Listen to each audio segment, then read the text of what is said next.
Bonjour à tous, je vous propose aujourd'hui de traiter de la question du changement.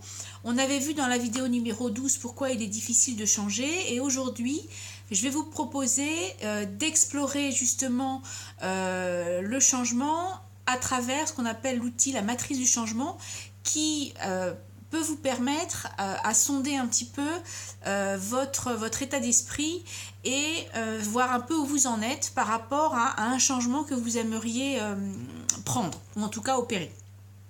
C'est un outil que j'ai développé et présenté dans mon petit livre L'estime de soi, page 55. Donc en voici, je dirais, ce qu'il faut en retenir et donc l'essentiel. Donc la matrice du changement se présente en fait sous la forme suivante, c'est donc 4 cases, 4 cases que l'on va explorer et en fait ces 4 cases vont nous permettre d'avoir une idée en fait des forces qui nous animent, puisque comme on l'a dit précédemment, en fait tout changement nous amène à une forme d'ambivalence, c'est-à-dire voilà, est-ce que je reste crispée, attachée à mon confort du moment ou à la situation présente et où, dans quelle mesure je suis prête à me projeter dans le changement et donc à investir ou à épouser une nouvelle situation qui peut être une situation évidemment inconnue. Alors, quelles sont ces différentes cases?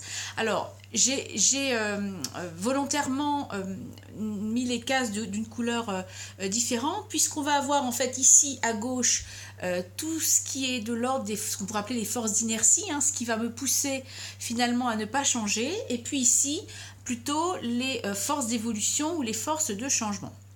Alors, première case ici, c'est de s'interroger sur si je devais changer. Alors prenons par exemple le cas d'une personne qui manque d'affirmation de soi et puis qui, suite peut-être à des lectures, suite à un travail thérapeutique ou à des formations, a décidé de s'affirmer un peu plus et en particulier d'oser dire non.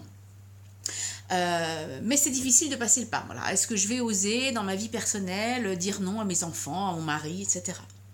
Alors, première exploration possible, qu'est-ce que je gagne si je ne change pas?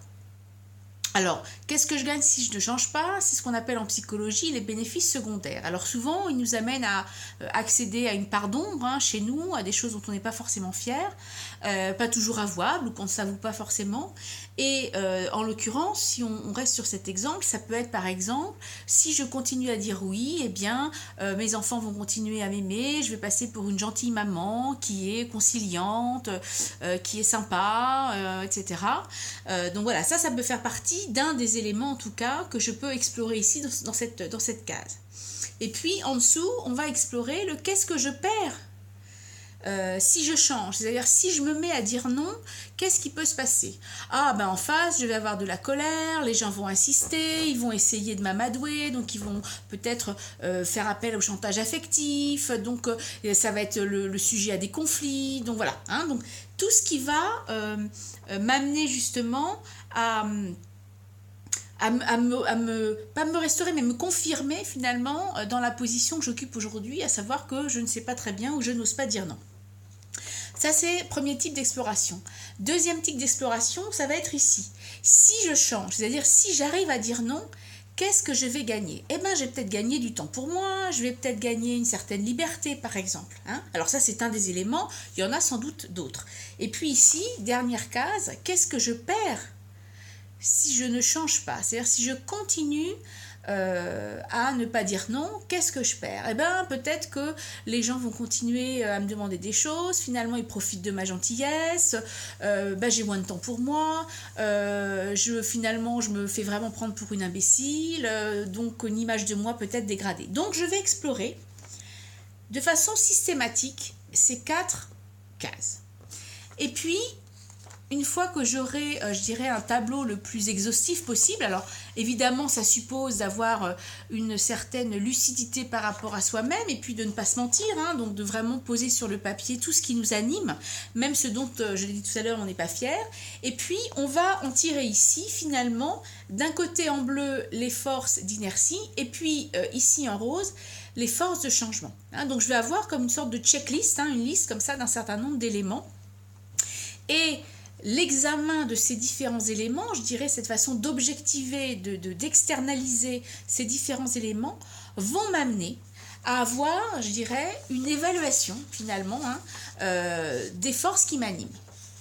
Alors je l'ai représenté ici sous forme d'une balance, et je prends l'exemple évidemment d'une personne qui prendrait conscience à travers cet examen, que les forces finalement qui président au fait de maintenir la situation telle qu'elle est, aussi inconfortable soit-elle, sont plus légères, donc finalement pèsent moins, comptent moins, sont moins importantes que toutes les forces finalement de changement, et qui font que j'ai plus à gagner à changer et j'ai plus à perdre à ne pas changer que l'inverse.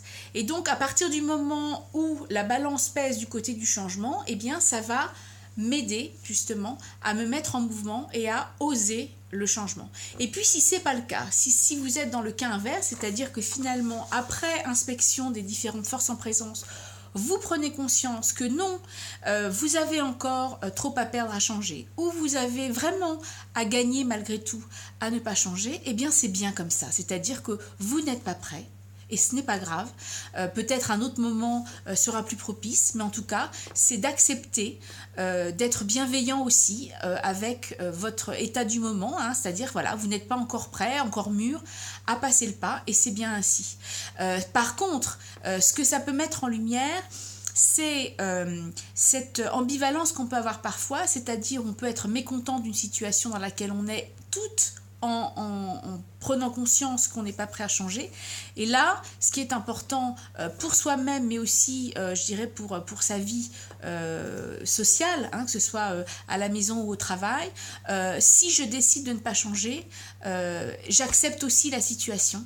J'accepte que je ne suis pas prête, que je ne suis pas prêt, et à partir du moment où j'accepte, je ne tire pas bénéfice, par exemple par la plainte, d'une situation qui serait finalement inconfortable. Parce qu'on observe parfois des personnes qui se plaignent d'une situation, qui ne font rien pour se mettre en branle et pour faire en sorte qu'un changement s'amorce, et qui jouent, j'ai envie de dire, un peu sur les deux tableaux. C'est-à-dire, je ne change rien, mais en même temps, je me plains de ma situation. L'intérêt de cette introspection-là, ça permet d'être un peu plus clair aussi avec soi-même, peut-être un peu plus juste, en termes de justesse, avec soi et avec son entourage. On a le droit de changer, bien sûr, on a le droit de ne pas changer, c'est très bien comme ça, mais on ne fait pas porter la responsabilité à son environnement, et on ne va pas se plaindre d'une situation que finalement, on a choisi. Voilà ce que je souhaitais vous dire pour cette nouvelle vidéo donc autour de la matrice du changement, et donc de cet outil qui peut nous aider à clarifier justement notre niveau de maturité, j'ai envie de dire, sur est-ce que je suis prêt ou pas à changer. Au revoir.